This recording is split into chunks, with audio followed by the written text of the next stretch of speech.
Hello everyone. Welcome back to Advait academy. So, semiconductors basics కాన్సెప్ట్‌లో భాగంగా ఈ వీడియోలో మనం డిస్కస్ చేయబోయే టాపిక్ ఏంటి అంటే P type semiconductor. Okay. So, దీని కాంట్రాస్ట్ ఎన్ టైప్ సెమీకండక్టర్ మనం ఆల్రెడీ లాస్ట్ వీడియో డిస్కస్ చేసినాం. ఎవరైనా ఇంకా ఆ వీడియో చూడకపోతే కింద డిస్క్రిప్షన్‌లో నేను ఈడీసీ ప్లేలిస్ట్ లింక్ ఇస్తున్నాను. సో, అక్కడ నుంచి ప్రతి టాపిక్‌ని ఒకసారి చూడండి. అండ్ అలాగే చాలా అదర్ సబ్జెక్ట్స్‌కి సంబంధించిన ప్లేలిస్ట్ లింక్ కూడా నేను డిస్క్రిప్షన్‌లో ఇస్తున్నాను. మీకు ఇంకా ఆ సబ్జెక్ట్స్ కూడా చదవాలనుకుంటే so, please watch those videos also. Right. So, P type semiconductor ఎలా ఫార్మ్ అవుతుంది? ఎన్ టైప్ సెమీకండక్టర్‌కి పెంటావాలెంట్ ఇంప్యూరిటీస్ అవునా గదా! పెంటావాలెంట్ అంటాం. పెంటావాలెంట్ ఇంప్యూరిటీస్ అంటే గ్రూప్ 5 ఎలిమెంట్స్ అన్నమాట. ఓకే. సో, గ్రూప్ 5 ఎలిమెంట్స్‌ని గనక మనం యాడ్ చేస్తే మనకేమొస్తుంది? ఎన్ టైప్ సెమీకండక్టర్ వస్తుంది. ఎన్ టైప్ సెమీకండక్టర్ వస్తుంది. అలాగే ట్రైవాలెంట్ ఇంప్యూరిటీస్ గనక మనము దేనికి? ఇంట్రిన్సిక్ సెమీకండక్టర్‌కి యాడ్ చేస్తే, ప్యూర్ సెమీకండక్టర్‌కి యాడ్ చేస్తే then we will get P type semiconductor. P type semiconductor. Okay. నేనెక్కడైతే ఎస్‌సి రాస్తున్నానో అది సెమీకండక్టర్ అని అర్థం. ఓకేనా? సో, ట్రైవాలెంట్ ఇంప్యూరిటీస్‌కి ఎగ్జాంపుల్స్ ఏంటి? బోరాన్ అవునా గదా! బోరాన్, అల్యూమినియం,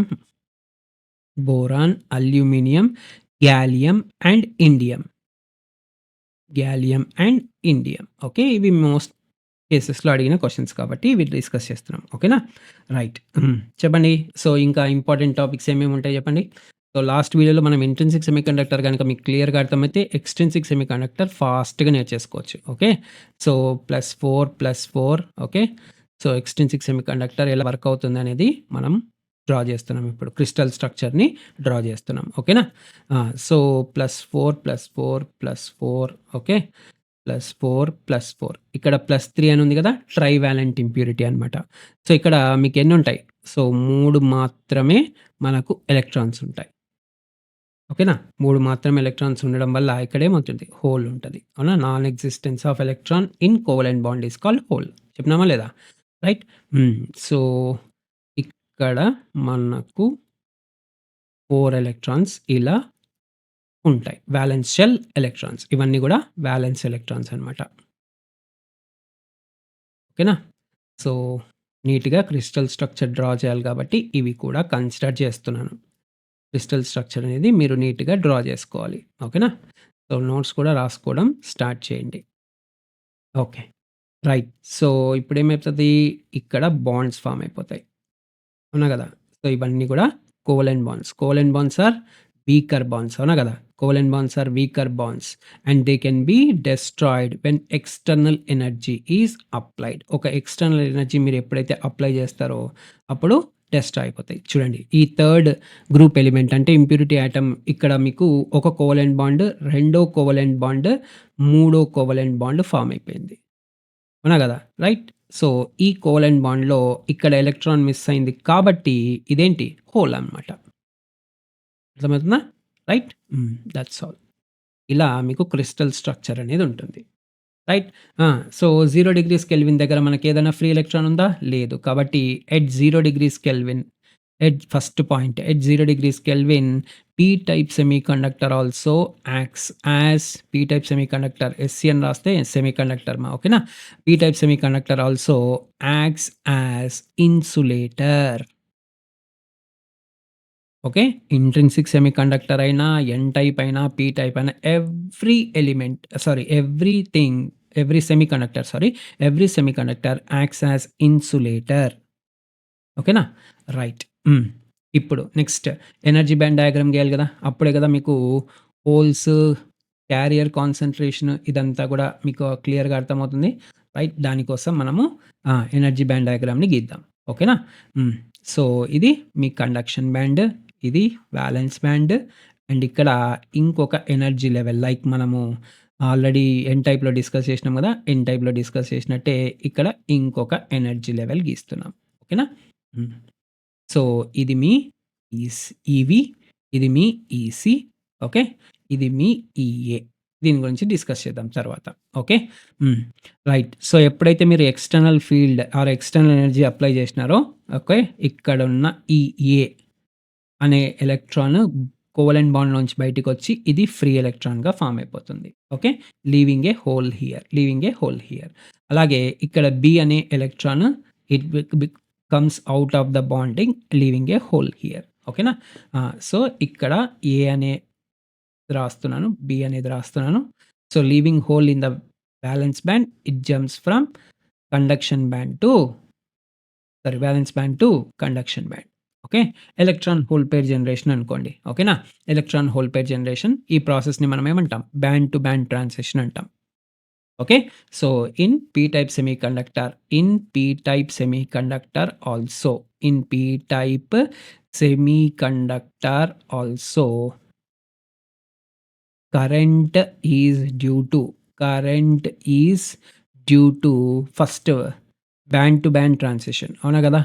సో, ఇప్పుడే జూసినాం మనం అది. Band to band transition. So, band to band transition వల్ల మనకు ఫ్రీ ఎలక్ట్రాన్స్ వచ్చినాయా లేదా? ఫ్రీ ఎలక్ట్రాన్స్ వచ్చేసినాయి. హోల్స్ ఊరుకునే ఉంటాయా? లేదు. పక్కనున్న యాటమ్స్‌ని ఎలక్ట్రాన్స్‌ని మనకు స్టెబిలిటీ కోసం డ్రా చేస్తూనే ఉంటాయి గదా! అవునా? డ్రాగ్ చేస్తూనే ఉంటాయి కాబట్టి సో, ఎలక్ట్రాన్ డ్రిఫ్ట్ అనేది ఈ డైరెక్షన్‌లో ఉంటే మనం ఏదైతే ఇంట్రిన్సిక్‌లో దీని గురించి నీట్‌గా డిస్కస్ చేసినాం. అవునా గదా! హోల్ డ్రిఫ్ట్ అనేది దాని ఆపోజిట్ డైరెక్షన్‌లో ఉంటుంది.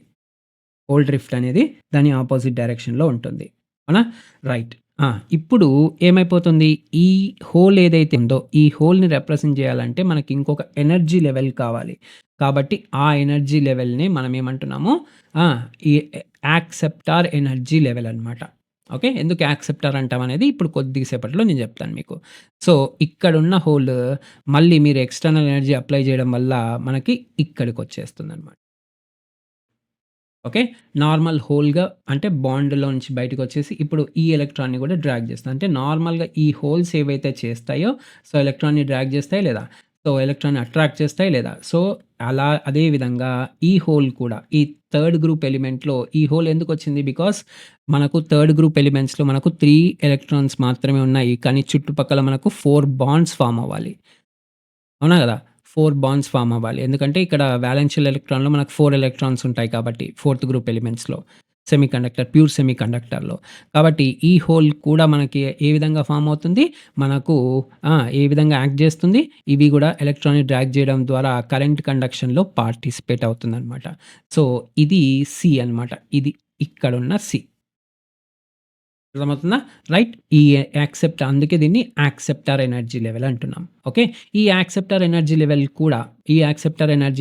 కూడా EA is acceptor energy level. Acceptor energy level. Okay. ఎందుకు యాక్సెప్టార్ అంటామనేది డిస్కస్ చేద్దాం. Okay. Which is 0.01 electron volt for germanium. 0.05 energy volt for silicon. అంటే ఇంత ఎక్స్‌టర్నల్ ఎనర్జీ అప్లై చేస్తే అప్పుడు ఈ హోల్ కూడా it will attract the electrons అన్నమాట. And involves in current conduction. Okay. అర్థమవుతుందా? రైట్. సో, ఇప్పుడు ఏమైపోతుంది? ఆ! నౌ ఇది ఏం చేస్తుంది? ఈ హోల్ అనేది ఏం చేస్తుంది? It is accepting or attracting ఏదైనా అనుకోండి. It is accepting the electrons. కాబట్టి దీన్ని యాక్సెప్టార్ ఇంప్యూరిటీ అంటాం. అర్థమవుతుందా? ఈ హోల్ అయితే ఏదైతే ఉందో థర్డ్ గ్రూప్ ఎలిమెంట్ అంటే impurity element it is now accepting the electron from other atoms పక్కన యాటమ్స్ నుంచి. అవునా? ఇది కాదు. ఈ పక్కన యాటమ్స్ నుంచి మనకు ఎలక్ట్రాన్‌ని యాక్సెప్ట్ చేస్తుంది. కాబట్టి దీన్ని యాక్సెప్టార్ ఇంప్యూరిటీ అంటాం. ఓకే. సో, ఆ పాయింట్ కూడా రాద్దాం. Gaining or accepting by gaining or accepting an electron by gaining or accepting electron impurity atom supports current conduction. Impurity atom supports current conduction. Supports current conduction అంటే so impurity atom దేని ద్వారా conduction చేస్తుంది? Accepting the electron. కాబట్టి దీన్ని ఏమంటామంటే acceptor impurity అంటాం. Acceptor impurity. అందుకే EA అని రాసినాం ఇక్కడ. యాక్సెప్టార్ ఎనర్జీ లెవెల్ అని రాసినాం అనమాట. అర్థమైందా? రైట్. సో, ఈ ప్రాసెస్ ద్వారా ఏమైపోతుంది? ఆ! So, by gaining electron by gaining electron ఏమైపోతుందిక్కడ? ఇంప్యూరిటీ యాటమ్ ఎప్పుడైతే నెగటివిటీని యాక్సెప్ట్ జేస్తున్నామో లేదా ఆహ్వానిస్తున్నామో మనలోకి అప్పుడు నెగెటివ్ అయాన్‌గా మారిపోతుందనమాట.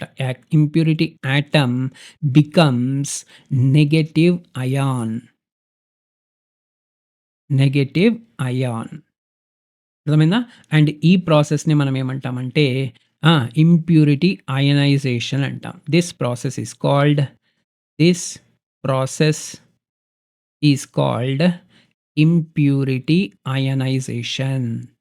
Impurity atom by accepting an electron, it is becoming negative ion, and this process is called impurity ionization. ఇలా యాక్సెప్ట్ చేయడం వల్లే మనకేమైపోతుంది? హోల్ డ్రిఫ్ట్, ఎలక్ట్రాన్ డ్రిఫ్ట్ జరుగుతుంది. కాబట్టి so in P type semiconductor current is due to band to band transition and second process impurity ionisation. Impurity ionisation. ఈ 2 process ద్వారా మనకు current conduction అనేది జరుగుతుంది. దేంట్లో? పీ టైప్ సెమీకండక్టర్‌లో కూడా. ఓకేనా? మీకు ఎన్ టైప్ సెమీకండక్టర్ బాగా అర్థమైతే పీ టైప్ సెమీకండక్టర్ అర్థం చేసుకోవడం very easy. Okay. Right. So, మనకు ఆల్రెడీ తెలుసు. ఏంటి? నెక్స్ట్ పాయింట్ ఇంట్రిన్సిక్ సెమీకండక్టర్‌లో మనకు ఓన్లీ వన్ ప్రాసెస్ ద్వారానే కరెంట్ కండక్షన్ జరుగుతుంది. ఏంటది? బ్యాండ్ టు బ్యాండ్ ట్రాన్సిషన్ ద్వారా మాత్రమే. బ్యాండ్ టు బ్యాండ్ ట్రాన్సిషన్ ద్వారా మాత్రమే మనకు కరెంట్ కండక్షన్ అనేది జరుగుతుంది. అదే మీకు పీ టైప్ సెమీకండక్టర్‌లో first band to band transition ద్వారా జరుగుతుంది. 2 ప్రాసెస్ ద్వారా మనకు కరెంట్ కండక్షన్ అనేది జరుగుతుంది. బ్యాండ్ టు బ్యాండ్ ట్రాన్సిషన్, సెకండ్‌దొచ్చేసి ఇంప్యూరిటీ అయనైజేషన్. ఇందాకే మనం డిస్కస్ చేసినాం. అవునా గదా! సో, ఈ 2 ప్రాసెస్ ద్వారా మనకు కరెంట్ కండక్షన్ జరుగుతుంది కాబట్టి P type semiconductor gives more current than intrinsic semiconductor. Okay. Than intrinsic semiconductor. అర్థమవుతుందా? సో, ఈ 2 ప్రాసెస్‌లు ఉండడం వల్ల P type semiconductor is giving more current. Right. Next majority and minority carriers. So, ఇప్పుడు చెప్పండి. సో, ఏది మెజారిటీ క్యారియర్స్? ఇక్కడ చూడండి 2 ఎలక్ట్రాన్స్ మాత్రమే ఉన్నాయి. కానీ ఎన్ని హోల్స్ ఉన్నాయి ఇక్కడ? 3 హోల్స్ ఉన్నాయి. అవునా గదా! 3 హోల్స్ ఉన్నాయి. అర్థమవుతుందా అందరికి? హోల్స్ ద్వారా మనకు డ్రిఫ్ట్ అనేది జరుగుతుంది కాబట్టి అంటే ఈ ఈ ఎలక్ట్రాన్‌ని ఇక్కడ అట్రాక్ట్ చేస్తే ఇక్కడ హోల్ ఫార్మ్ అవుతది. సో, హోల్ డ్రిఫ్ట్ అనేది ఇక్కడ నుంచి ఇక్కడికి షిఫ్ట్ అయింది. అంటే ఈ డైరెక్షన్‌లో షిఫ్ట్ అయింది. So, electron drift, whole drift 2 ఏదైతే చార్జ్ క్యారియర్స్ మూవ్‌మెంట్ జరుగుతుందో అక్కడంతా కూడా మనకు కరెంట్ ఫార్మ్ అవుతుంది. So, current is due to both electrons and holes. జాగ్రత్తగా అర్థం చేసుకోండి. ఓకేనా? రైట్. సో, ఇక్కడ ఏ ఏ మెజారిటీ ఏమున్నాయి? హోల్స్ ఉన్నాయి. మైనారిటీ ఏమున్నాయి? ఎలక్ట్రాన్స్ ఉన్నాయి. సో, ఈ విధంగా మీరు ఎక్స్‌ప్లెయిన్ చేయాలన్నమాట. డైరెక్ట్‌గా మీరు థియరిటికల్‌గా చెప్పాల్సిన అవసరం లేదు. Right. So, in P type semiconductor electrons are minority carriers. Okay, so electrons are minority carriers and holes are majority carriers. అర్థమవుతుందమ్మా? రైట్. Very simple. ఓకేనా? But current is due to both. So, in p-type semiconductor, current is due to both electrons and holes. In p-type semiconductor, total current is equal to IN plus IP. But electrons మాత్రము only band to band transition ద్వారానే form అవుతున్నాయి. కానీ holes అనేవి మనకు band to band transition ద్వారా form అవుతున్నాయి. అలాగే impurity ionization ద్వారా కూడా ఫార్మ్ అవుతున్నాయి. అవునా గదా! రైట్. ఈ సి అనేది ఏదైతే ఉందో మీరిక్కడ సి అనేది ఏదైతే ఉందో అది దేని ద్వారా ఫార్మ్ అయింది? ఇంప్యూరిటీ అయనైజేషన్ ద్వారా మాత్రమే. By accepting electron it is participating in current conduction. ఈ హోల్స్ ఎలా అయితే కరెంట్ కండక్షన్‌లో ఫార్మ్ అవుతాయి, ఈ హోల్ కూడా కరెంట్ కండక్షన్‌లో ఫార్మ్ అవుతుంది. పార్టిసిపేట్ అవుతుంది. ఓకేనా? అర్థమవుతుందా? Right. So, total current is equal to total current due to electrons and holes. But holes 2 process ద్వారా ఫార్మ్ అవుతాయన్నమాట. కాబట్టి ఆ! కాబట్టి ఏం రాస్తాం? So, in intrinsic semiconductor IP is greater than IN. IP is greater than IN అన్నమాట. అర్థమవుతుందా? అలాగే N is less than P. Very, very important. Okay. ఇంకా క్లియర్‌గా రాయాలంటే ఊరికే ఇట్లా రాద్దాంలెండి. ఐఎన్ ఈజ్ లెస్ థాన్, ఎందుకంటే లెస్ థాన్‌తో రాసినాం కాబట్టి కాన్సంట్రేషన్ అలాగే కరెంట్ గూడా మనం ఇదే విధంగా రాద్దాం. IN is less than IP because N is less than P. Concentration తక్కువ కాబట్టి కరెంట్ గూడా తక్కువుంటుందనమాట. ఓకేనా? అర్థమవుతుందా? Right. So, even though holes are majority carriers, ఇక్కడ రాసినాం గదా! Holes are majority carriers and electrons are minority carriers. But still P-type semiconductors are electrically neutral. P-type semiconductors are electrically neutral. P-type semiconductors are electrically neutral. ఓకేనా? So, ఎందుకు మనం already discuss చేసినాం. అవునా గదా! Right? P-type semiconductors are also electrically neutral. ఎందుకు? Total number of holes. Total number of holes is equal to total number of holes is equal to number of free electrons. Number of free electrons plus total number of negative ions. Total number of negative ions. అర్థమవుతుందమ్మా? Total number of holes is equal to, ఎందుకంటే total number of holes ఎన్నైతే form అయినాయో free electrons form అవుతున్నాయి because band to band transition వల్ల. And negative ions, ఎందుకంటే impurity atoms by accepting electron they are becoming negative ions కదా. Suppose for example మీకు 15 holes ఉన్నాయనుకో, ఈ 15 హోల్స్లో 10 holes band to band transition ద్వారా ఫామ్ అయినాయనుకో, ఈ బ్యాండ్ టు బ్యాండ్ ట్రాన్సిషన్ ద్వారా 10 హోల్స్ ఫామ్ అయితే 10 ఎలక్ట్రాన్స్ కూడా ఫామ్ అవుతాయి కదా. రైట్? మిగిలిన 5 హోల్స్ మనకు ఇంప్యూరిటీ అయనైజేషన్ ద్వారా ఫామ్ అయితే, ఈ ఇంప్యూరిటీ అయనైజేషన్ ద్వారా 5 హోల్స్ ఎలా ఫామ్ అవుతాయి? బై యాక్సెప్టింగ్ ఎలక్ట్రాన్ గదా. కాబట్టి నెగెటివ్ అయాన్స్ అనమాట. 5 నెగెటివ్ అయాన్స్‌గా కూడా ఫామ్ అవుతాయి. ఏవివి? Impurity atoms. Impurity atoms. అర్థమవుతుందా? సో, కాబట్టి ఇది లాజిక్ అనమాట. సో, ఇది కూడా electrically neutral. P type semiconductors are also electrically neutral. అర్థమవుతుందా?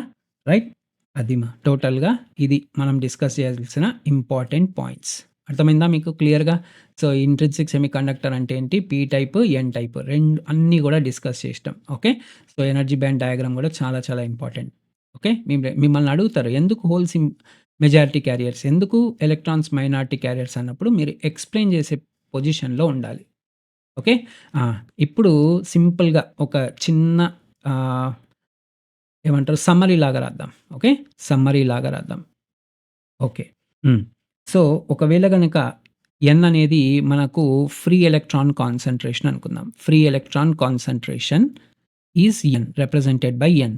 P is holes concentration. P is holes concentration. ఓకేనా? హ్మ్. సో, ఇప్పుడు ఒకవేళ గనక N is equal to P, free electron concentration and hole concentration 2 ఈక్వల్‌గా ఉంటే ఆ టైప్ ఆఫ్ సెమీకండక్టర్ ఏంటి? Intrinsic semiconductor. Intrinsic semiconductor. ఓకేనా? ఒకవేళ గనక N is not equal to P అయిందనుకో, అది extrinsic semiconductor. Extrinsic semiconductor. N not equal to P అయితే. మరి N naught equal to P అంటే ఏదో ఒకటి ఎక్కువుండాలి గదా. అవునా గదా? ఏది ఎక్కువుంటే ఆ టైప్ ఆఫ్ సెమీకండక్టర్ ఫార్మ్ అయితది. ఒకవేళ గనక ఎన్ ఎక్కువుంటే, అంటే నంబర్ ఆఫ్ ఎలక్ట్రాన్స్ ఎక్కువుంటే అది ఎన్ టైప్ సెమీకండక్టర్ అయిపోతుంది. ఎన్ టైప్ సెమీకండక్టర్ అయిపోతుంది. అదే ఎన్ ఈజ్ లెస్ థాన్ పి ఉందనుకో, అప్పుడది పి టైప్ సెమీకండక్టర్ అయిపోతుంది. పి టైప్ సెమీకండక్టర్ అయిపోతుంది. ఇది సింపుల్‌గా సమ్మరీ లాగా మీరు ఈజీగా గుర్తుపెట్టుకోవాలంటే ఇది. ఓకేనా? క్లియరా అందరికి? రైట్? సో, ఐ హోప్ ఈ వీడియోలో మనం డిస్కస్ చేసిన ప్రతి పాయింట్ మీకు క్లియర్‌గా అర్థమైందని అనుకుంటున్నాను. ఇంకా ఏదైనా డౌట్స్ ఉంటే నాకు కింద కామెంట్స్‌లో తెలియజేయండి. So, please if you like the content in this video, మీరు కామెంట్స్ రూపంలో తెలియజేయండి నాకు ఏ విధంగా మీకు అనిపించిందనేది. Okay. Like this video, share this video with your friends and don't forget to subscribe to our channel. Okay. Right. That's all for this video. Will meet in the next video. Jai Hind.